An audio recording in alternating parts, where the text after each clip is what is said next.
Hi, I'm Trooper Smacka. Hi, I'm Trooper Wellman, Please stay tuned for a behind-the-scenes look at being a state trooper. and together we can make a difference. Here we are live at the 360 Vegas studios. We have Trooper Wellman here for another edition of Trooper Talk. So, Trooper Wellman, you know, there's so many things to talk about. When we look at what's happening now, obviously there's a lot of crime and, you know, people are running rampant and all these type of things. But when it comes to the freeways and the highways, you know, there's accidents that people don't think about. You know, this morning I saw two troopers pulled over with 4 cars, right? You know, you don't think about that.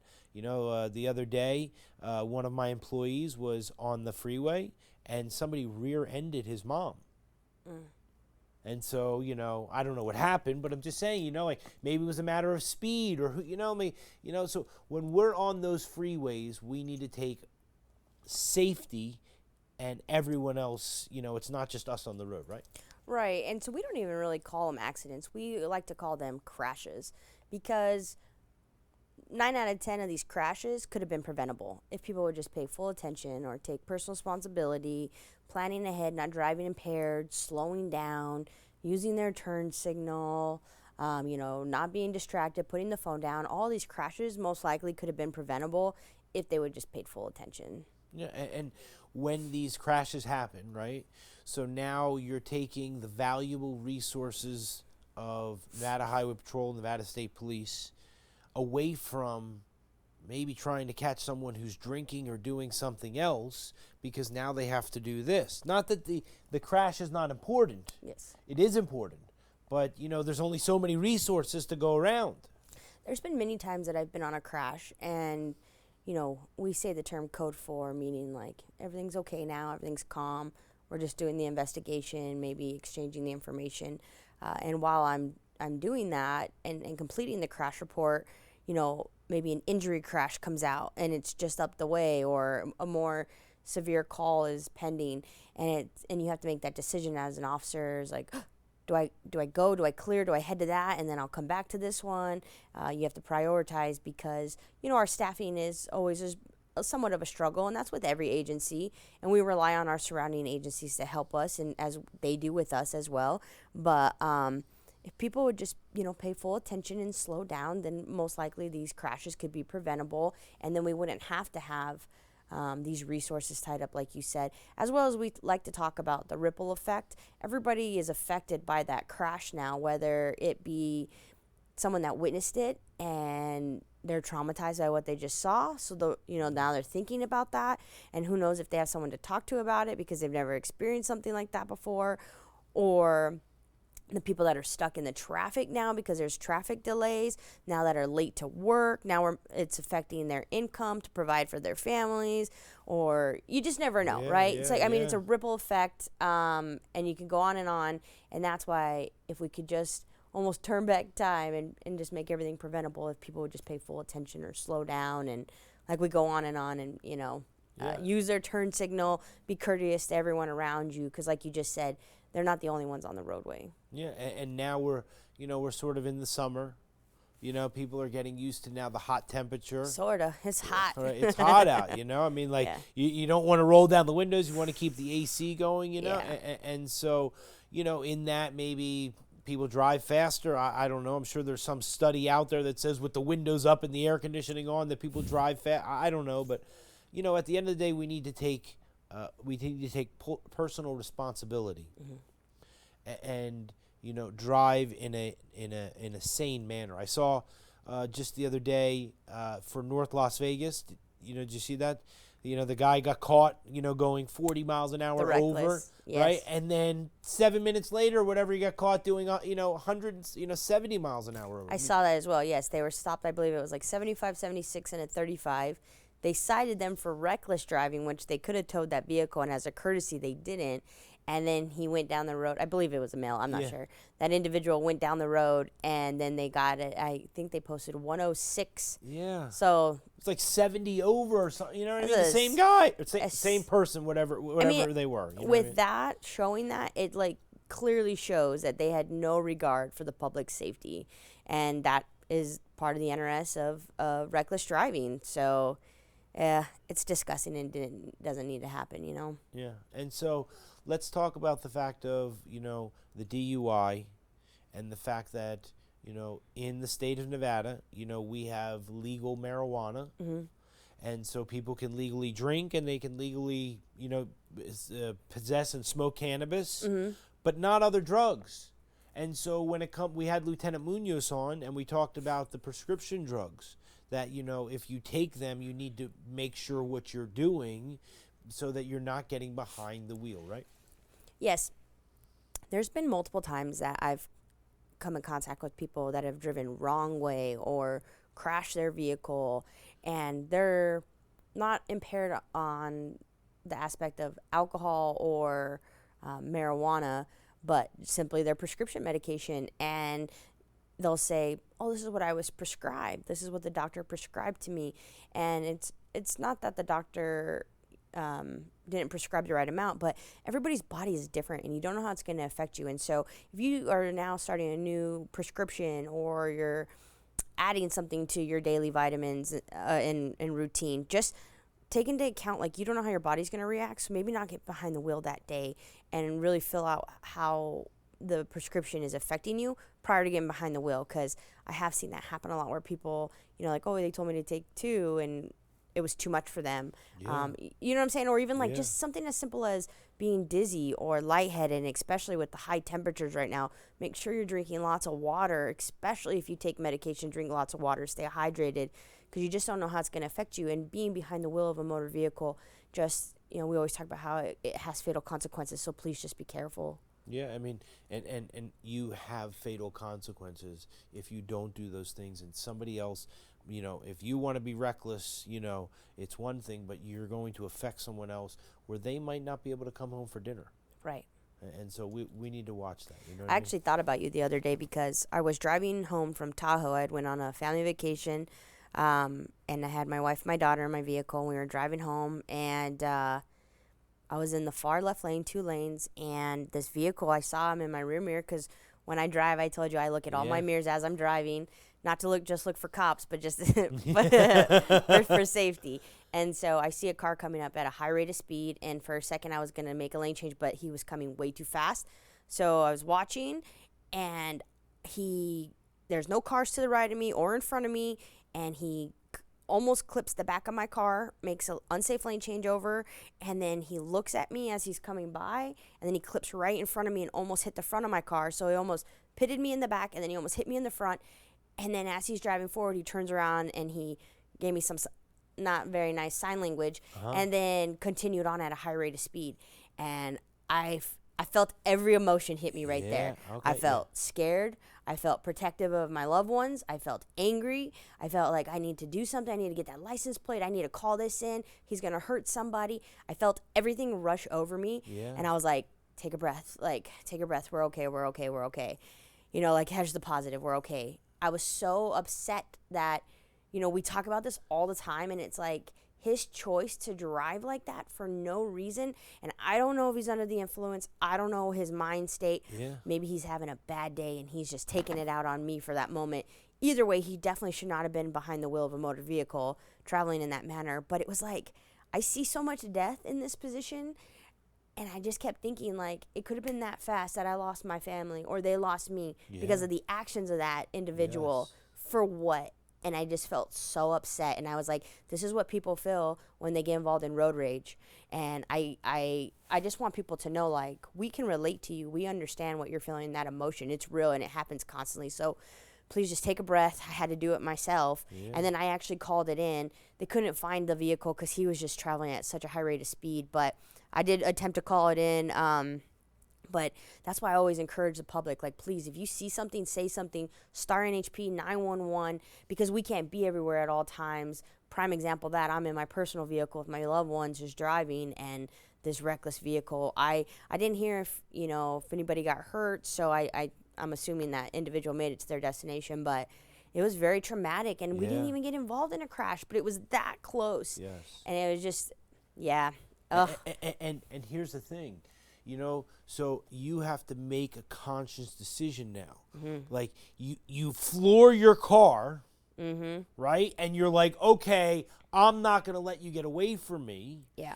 And, you know, your loved ones are there and they're like, you know, slow down. You're like, yeah, don't worry about it. You know what I mean? And now you're fighting with the loved ones because they're like, listen, it's not worth it.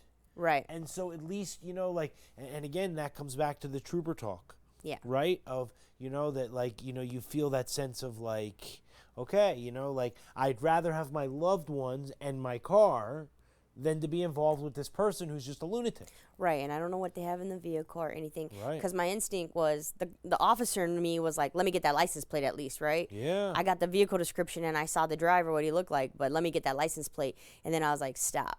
Actually stop. Like, you're in the car with your family. Don't even go after them. Take a breath. Yeah. And it was so hard, but, you know, and that's why I just called it in. You know, you do what you can. And then you just have to be grateful that I was, like, we're all okay at that moment. And, you know, yes, what could have happened could have been horrible, but it didn't happen, so I just had to take a breath. But yeah, I'm still thinking about it, and it was over a week ago, and it was upsetting. And so I just want people to know, like, what you're feeling is normal. I feel it too, and it's unfortunate that people like that individual drive on our roadways and are selfish, you know, and drive in a reckless manner. So please, if you see something, say something, call us. Yeah, and that's one of the coolest things about the Trooper Talk, is that to get into the mind and to be able to have a conversation with someone like yourself, who no one's going to be able to have that conversation with you. Yeah. Because they don't have enough time in your day where you can sit down and be like, okay, let me tell you all these things that just happened. Like, you know what I mean? But like, but it's so important, you know, that we never want to put anybody in that position where, like you said, you know, if you want to drive fast, you know what I mean? Like, please don't, but, you know, don't put someone else and their family into a situation where, again, I don't know what the percentage is, but I'm sure it's got to be 50-50, 60-40 of how many people would say, okay, be quiet, I'm going after this person. Right, because you get caught up in your emotions. You know, and so I don't know what but it's got to be a higher percentage of people, and especially if you're in the car by yourself. Yes, absolutely. You know, because then it's just like, who do you talk to? yeah, and who's going to talk you down? Or you got to talk to yourself. And that's pretty much what I did, because my loved ones were startled by it and still processing. And myself, I was flashing all these images. And I unfortunately, we just had a fatal not too long ago where a little girl, she was 3 years old or 2 years old, was killed. Speed played a factor. And my daughter's 3 years old, and I literally looked in the back seat, and I just, it flashed in my head of the other little girl. And I was just thinking, this guy almost just caused that, and it just makes me sick. But I'm just so glad nothing happened.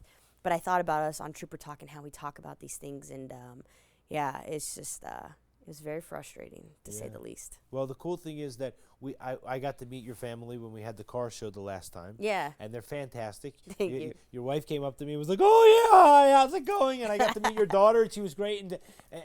And so they're real people. Yeah. And so it's very, very important, you know, that when you do these bad things, that you're directly affecting people's lives. So just slow down. You know what I mean? All right, Johnny, we'll get some pictures now. Sorry, Johnny. Yeah. Okay. Report reckless driving by calling STAR NHP or 911.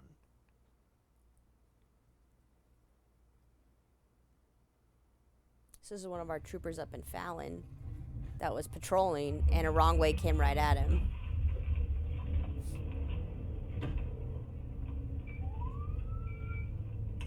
Obviously raining, right? Actually, he had just sprayed water on his car Okay. to clean his windshield. Okay, so he just cleaned his windshield. You can see that it's clean. Yeah, we had cut that out. So the wrong way driving, okay? Yes, and that individual had a possible, obviously it's not evidentiary, but possible 0.229 blood alcohol content. Blood alcohol level. And the state of Nevada, what's the legal limit? 0.08. Okay, and so even if you are below the legal limit, that doesn't mean that you should operate a motor vehicle, or any vehicle for that matter. You know what I'm saying? Right. Everybody's tolerance is different, and because yes, everybody's tolerance is different. And if you are not okay to drive your vehicle, you cannot safely operate it. And even if you're on the legal limit, you can still be arrested for the impaired theory. And as well, you will be, because you need to be able to safely operate your motor vehicle.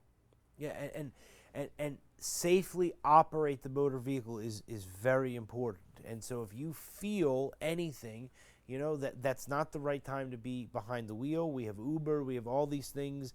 And so, you know, when it comes to the wrong way driving, this is obviously on a regular road. It's a surface street, yeah. Surface street, right? So let's go over the fact that you are allowed to pull someone over on a surface street. Yes. That because they see you and you're not here in Las Vegas, you're not a Metropolitan Police officer, you can still pull them over, right? Yes, absolutely. We are the Nevada State Police, so we have jurisdiction anywhere in the entire state of Nevada. That means up in Reno, Surface Streets, Carson City, Elko, Tonopah, Las Vegas, you name it. We can go anywhere, and we have jurisdiction anywhere. And so when someone is doing something wrong, like obviously this on a surface street and going the wrong way, that trooper didn't hesitate. Correct. He turned right around, and, you know, and we've seen on Trooper Talk where, unfortunately, the troopers have driven into the cars. Yes. Where you have to put your life, stop them, yeah. you know, in jeopardy to stop these people, right? And imagine if this trooper wasn't paying full attention, or any individual that was in this position wasn't paying attention, playing with the radio, if they were on their cell phone, if they were looking this way or that way, who knows, right? Could have been that fast that car went head on with him. So that's why we have to always pay full attention. And that looked like a big truck. Yeah, like a big Tahoe, SUV. or you know what I mean? Like, it wasn't like a small little car. I mean, Yeah. he hits somebody in a regular car, he's doing more damage to them than to him. Absolutely. And even though it's not, you know, highway speeds that this car's traveling at, even something as, you know, 25 miles an hour is going to have an impact on your car and on you. Your back, everything, you're going to feel that, and possibly injuries, of course. But you're going to feel that later, even though it's a low rate of speed. But like you said, it's because it's a big vehicle. It's carrying so much weight and power behind it. Yeah, and not to mention the psychological factor. Again, you know, missing work, you know, you have to replace the car, you have to go to the you know what I mean? All those type of things. Absolutely. And let's talk about the Star NHP exempt. Yes, so if you witness something, a vehicle traveling in a reckless manner, or you need to report a crime that's being committed or something of that's dangerous, please, 911 Star NHP, you are exempt from the cell phone law. Just please be careful as you do so, and if you can, safely pull over and call us. But if you can't, you know, don't be so quick to video record as to call us. Call us, because we're going to be on our way then to get there, to step in and intervene and get these vehicles off the roadway. And don't put yourself in harm's way, right? Absolutely. Like, you know, I mean, that's a big problem, you know. I'm following the person at 100 miles an hour, and you know, I'm trying to get his license plate. Don't do it. That's right? the first thing our dispatchers will tell you is, please pull over to a safe location. Please stop traveling at speeds that high. Like, our officers en route. Like, you know, please don't. Please don't do that. You know what I'm saying? Oh, look at this. Oh? I wanted to start this meeting off with saying that Lieutenant Chelsea Stunkel is now the president of the IPOF. She is no longer a sergeant.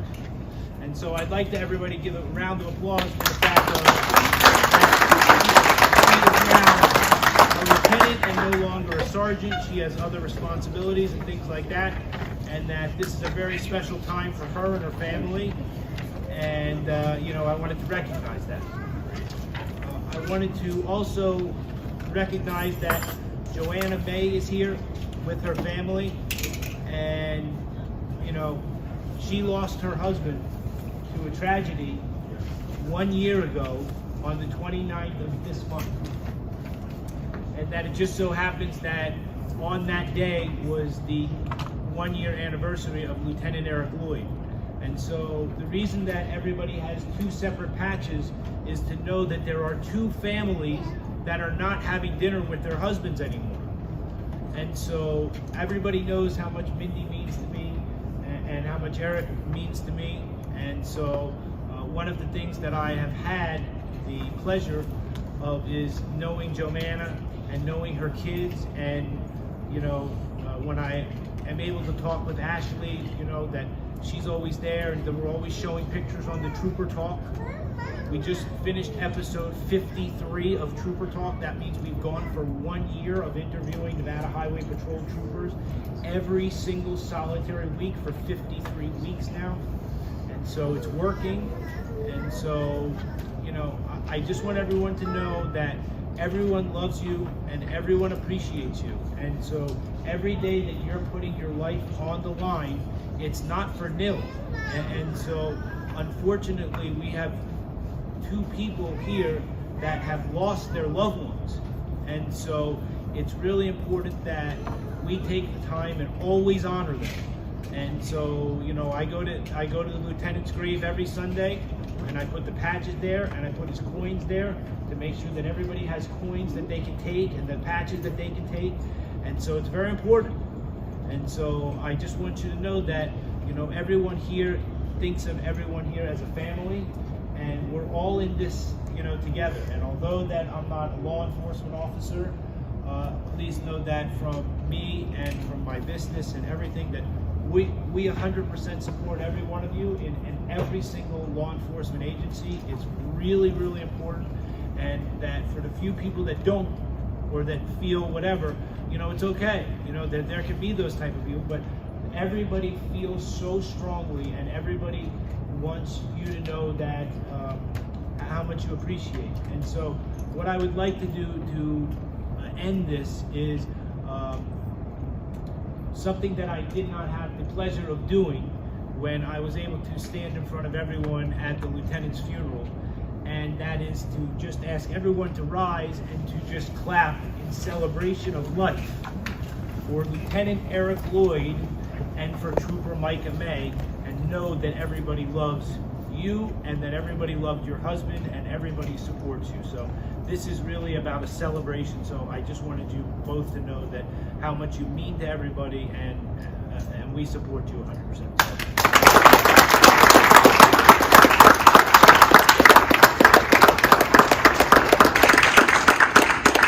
Thank you very much for letting me do this, and I appreciate everybody, and have a great week, okay? All right, so let's talk about a few things there. I had the pleasure, we went to the IPOF meeting, you know, and all that stuff. Chelsea Stunkel, her husband is a captain for Nevada State Police. And so she was in parole and probation and has now transferred to daytime lieutenant, and complete change and all that type of stuff for her on a personal level and everything like that. We're gonna get her in here, because she, especially because she's the president of the IPOF, I can be like, yeah, come on in here for talk, you know what I mean? But on a serious note, you know, her and her family have to go through tremendous changes now, you know, of who's doing what and all this type of stuff. And so, you know, it's a great thing because she is able to do this all within the same agency. If you remember, Chelsea started with Nevada Highway Patrol. I think she was the one who actually started the connection with you and us, and branched you to Sergeant Broadcheck, and then Sergeant Smacka, and then now me. So Chelsea was the public information officer a long time ago. Yeah, that's what she said when we were talking. She said, I haven't worn the uniform since I was the PIO. Yeah. Right. So Chelsea was the trailblazer with this relationship. And then she transferred over to parole and probation. And then she transferred to our internal affairs department as a sergeant. And or she was sergeant at parole and probation, then went to internal affairs. And now she was just promoted to lieutenant back at Highway Patrol. And so I'm ecstatic to have her back, because her and I used to work as little baby troops together on the yard. Like we always joke about how we used to go to lunch together, and it's truly amazing. Like I look back and I'm like, I think about, we didn't even know each other really then, and we had a friendship, you know, we worked together, and to see 11 years later where we're at, and she's a lieutenant, I'm so proud of her. And to watch from the beginning of her career to where she is now, and she has like one of the biggest hearts ever. As you know, she's the president of the IPOF, and you know, that's all volunteer. She does it on her own time. She's also now a lieutenant. She's been the sergeant in our honor guard, but now a lieutenant. But she's been a part of our honor guard for years. We wouldn't be as successful as we are if it wasn't for her. And anytime, any day I've ever called Chelsea, she always answers the phone, and she's always like, it's not if she can help, it's how can I help. And I've always appreciated that, just as a person, a friend, and especially as a leader. So I'm excited for her for this new chapter in her career. It is a big deal for her family. You know, she has a little baby boy, but like you said, her husband's a captain with our agency, so that family already knows some of the stuff they're going to be going through, and they can relate to each other, and that they, you know, that's good to have in a partner. So they got this. They're going to be good. Yeah. I'm so excited for her. So excited. You know Yeah. what I'm saying? So like we're proud of her. You know what I mean? We're proud of everything that she So does. proud of her, yeah. And like fantastic. You know what I mean? Then let's talk here. We had Joanna May and her 2 kids here. And so let's talk about you. Okay? Because the difference is that every time we see Joanna May, it's with you. And every time that her kids are there, they're always smiling and they know you. And so when this tragedy happened, there are certain people who stepped up to the plate more than others. You know what I mean? And so, and you're one of those people. And so when I reached out to you and I said, you know, about coming to the IPOF meeting, you know, it was fantastic. And so, but her husband isn't here. Right. And so that's the worst part about it. We wish her husband was here and that she wasn't there. Throughout this job, this career, I always say there's beauty in tragedy, and you have to find the beauty in the tragedy if you want to mentally survive this career. And this was one of those situations where it was a tragedy on what happened to Trooper Micah May.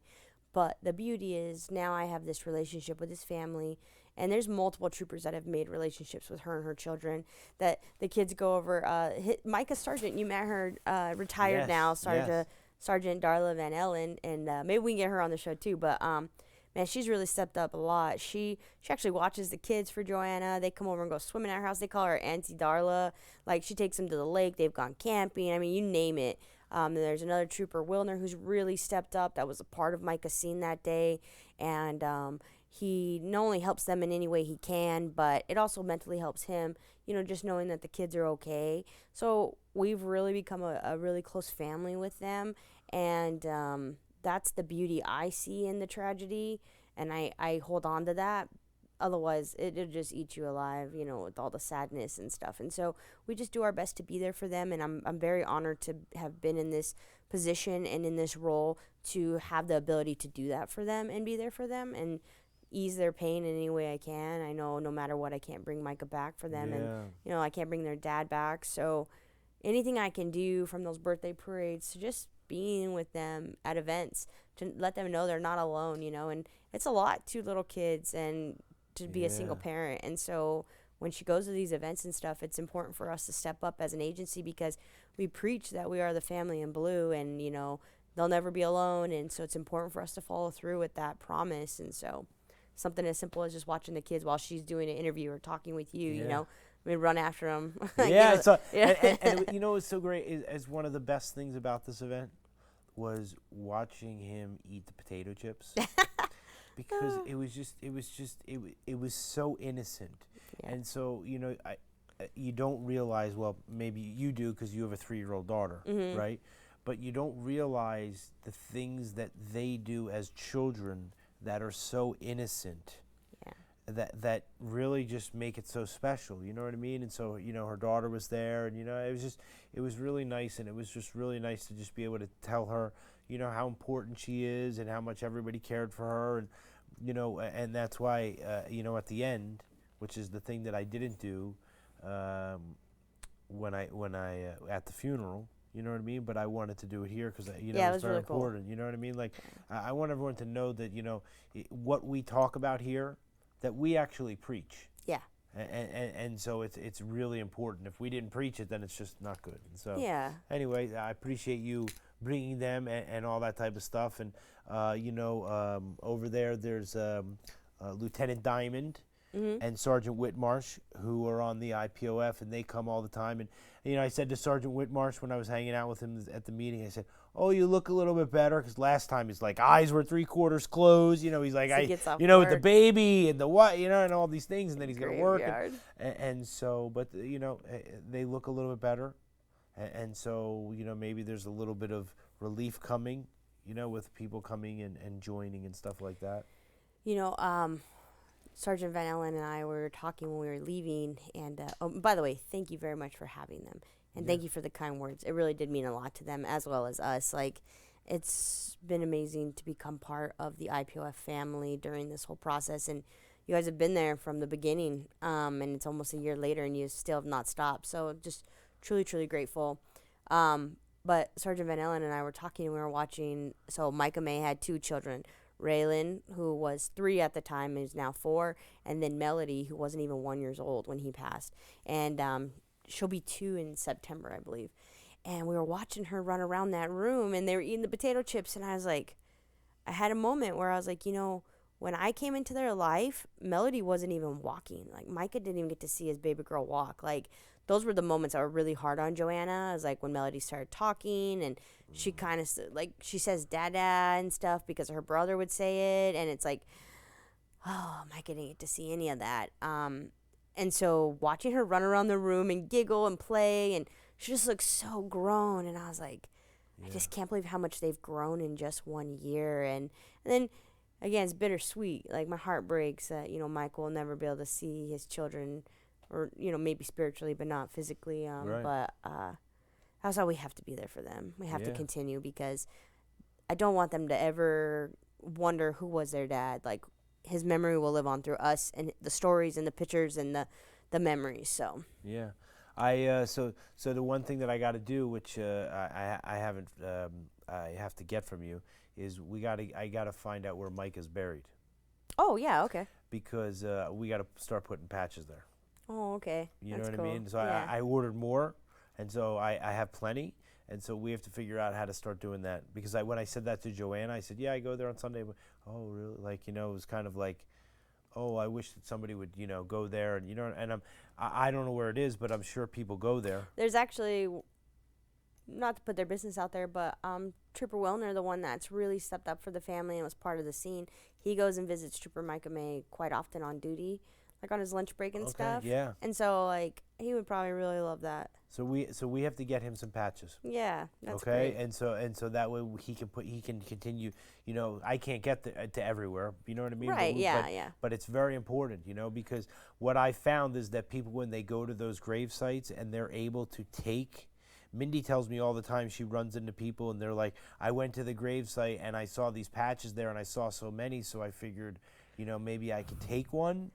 But I wanted to leave money, and I didn't know. And, you know what I mean? I don't know if I would do that, but and so obviously you want them to. you but want them to. You know what I maybe mean? put a little post-it note. Yeah, like please take. You know what I mean? Please Yeah. take one. You know Yeah, what I'm saying? 'cause I don't think I would take something off someone's grave. But Right. But let's talk about this though. This this happens, and this this just happened in North Las Vegas. I mean, that Vehicles at the traveling end of the reckless. day, you know what I'm saying? That.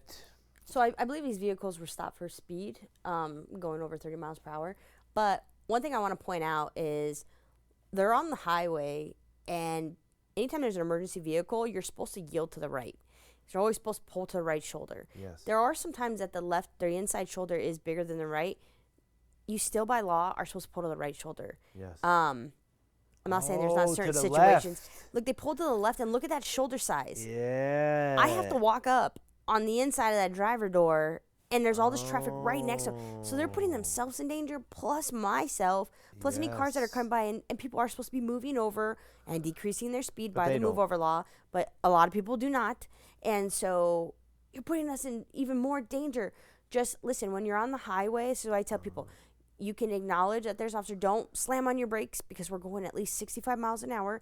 Just start to decrease your speed, put your turn signal on, safely make your lane changes. We are actually trained to guide behind you to probably clear the lane as you go over. And if we don't, just do it yourself and go all the way over until you can safely get to the right shoulder. It doesn't have to be an abrupt movement right at that moment. You can safely cruise. Or if you want to take the off-ramp, we don't usually like that, But if you do take an off ramp and you want to get to a surface street, maybe put your hazard lights on just so the officer knows you're not evading and that you're just safely getting over. Right. I mean, there's different ways to go about it, but please avoid pulling to the left shoulder for situations like this. Right. As well as don't slam on your brakes when I know you get startled possibly, but try not to slam on your brakes and don't just come to a stop in a travel lane.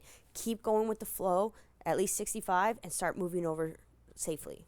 And we've had this conversation too, that when you are behind someone, that you may not put on your lights right away because you're waiting for a safe place Exactly. for that person to be pulled over. Absolutely. Right? Like, you're not doing it on the corner where there's a blind spot or something like that, right? Right. We have these highways memorized. We work them all day, every day. We know where the big shoulders are. We know where the safe locations are.